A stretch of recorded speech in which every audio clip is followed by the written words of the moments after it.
You doing an ab wheel is not going to take you from a 450 pound squat to a 500 pound squat. Yeah. Like that's not going to be the difference maker. Hey guys, and welcome back. It's Grant Broggi from Strength Coach. And today we're going to talk about bracing. Is bracing important? Should you brace when you lift heavy? What about when you get to heavier weights? Does bracing become more important, less important? What is bracing? If you like the video, like and subscribe to the channel. Yeah. So essentially, let's start off with this. What's your body doing whenever you brace? Start off with that. So the thing that you want if you are a new lifter or like a, somewhat 3-6 months into it is you want to avoid your back moving a whole bunch under a load. So Okay. if you come to me and I say, hey, I'm going to teach you how to squat or deadlift, I'm going to teach you how to set a neutral lumbar. We have videos on this. You can go look at it from our squat camp in Charlotte. Recently, we did one. Coach Nick Delgadillo talked about it. We have a bunch of videos on this. Put the squat video there, PJ. Put the other squat video there. Put the deadlift there. Put the Valsalva video there. Yeah, we got a lot of videos on this stuff. Yeah, your head's spinning right now. I get it. No, but what we're trying to do is teach you how to hold a neutral spine. So there's a little anterior pelvic tilt that you have to learn in the squat, which is the same thing in the deadlift. It just feels different. Once your low back goes into a little bit of extension, so like your lower back's round a little bit. And then when you take a big breath of air in and brace your abs, it goes into a neutral position. And what you're trying to do is contract your abdominal muscles so hard that your low back doesn't move around while you are under load. So do you need core exercises to do this? No. What I would say is you need to start intelligently at doing this. So that would mean, hey, what load can I brace my abs and hold my low back rigid as I do a set of 5 squats? Maybe it's 135 pounds. Great. Do a set of 5. Then do 2 more sets of 5 and then call it a day and move on to your next lift. And then as you lift each time and you're going up by 5 pounds because you're a new lifter and you're trying to get stronger, your core is getting stronger because you are doing these things. Now, I think where the point of contention or the argument would be made would be if you see someone pulling something very heavy and you see the low back start to round. In my early coaching days, I would be very against this. I'd be like, stop, take weight off. The low back has to be rigid.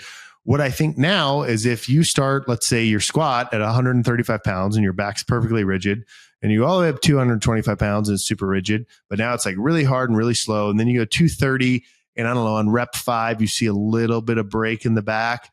And then you go 235 and on rep 3, you see a little bit of break in the back. What I'm looking for is you not relaxing. So as long as you are bracing the abs to try to hold extension, then you're strengthening the core and you're making sure that the low back is not moving too much. So like in the deadlift, for example, you'll teach someone how to do this correctly. And this generally only happens if they're lifting well and they're adding 5 pounds, they're doing sets of 5, and they're like, I want to pull a 1 rep max. And then they're about to pull a weight they've never pulled before. And so they jerk it off the floor and the low back rounds out and they never try to hold it. So what I'm looking for is for you to brace the abs and try to hold it. I do not think that you need additional core exercises. I think that I have enough muscle in my belly to have a 6-pack if I didn't eat so many cheeseburgers, right? Like the reason isn't because my core is not strong. My core is very strong from squatting 400 pounds over and over and over. You don't see abs because I eat like a jerk because I'm moving.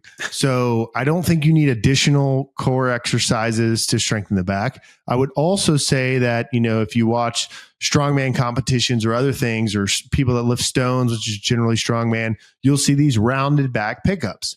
You also have to remember a guy doesn't just wake up and pick up a 300-pound stone. I mean, some people do. They're called half Thor, but most people don't. So that means that over time, they have set their back in extension and gotten strong, and now they can go lift this thing in this, with a rounded back or whatever the case may be. And there's other things to that. But what you don't want is under a load, get to the bottom and let a whole bunch of movement happen.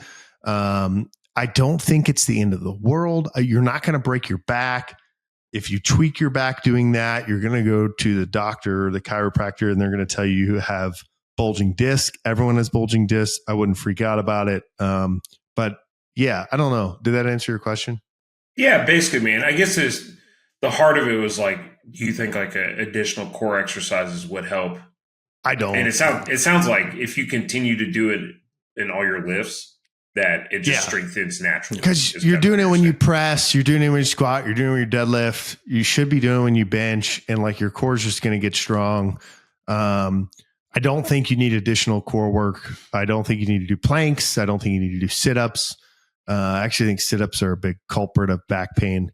But I just think you need to do those lifts and try to maintain. And also if like, and I tell you this for people that maybe you want to join the Slack channel, you can click the link below. You can join for $29 a month. And you can post form checks, but I do see it in there a lot where people are like, rep 5.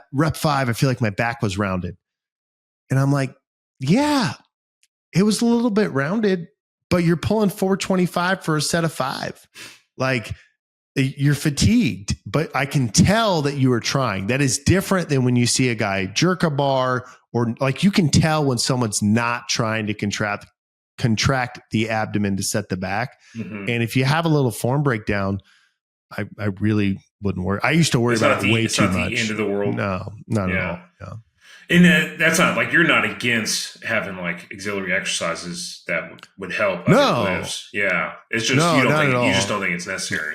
I just don't think like specifically focusing on the core is worth it. I mean, I go back to the same dead horse that I've killed 5,000 times. And I just say like, man, if you would just, not you, but, or you or anyone, if you just squat 3 times a week and brace your abs, like you got to learn how to do it. But then at the same time, you don't need someone telling you how to do it every time. But if you learn how to do it and it's heavy and it's hard, like your core is going to get strong.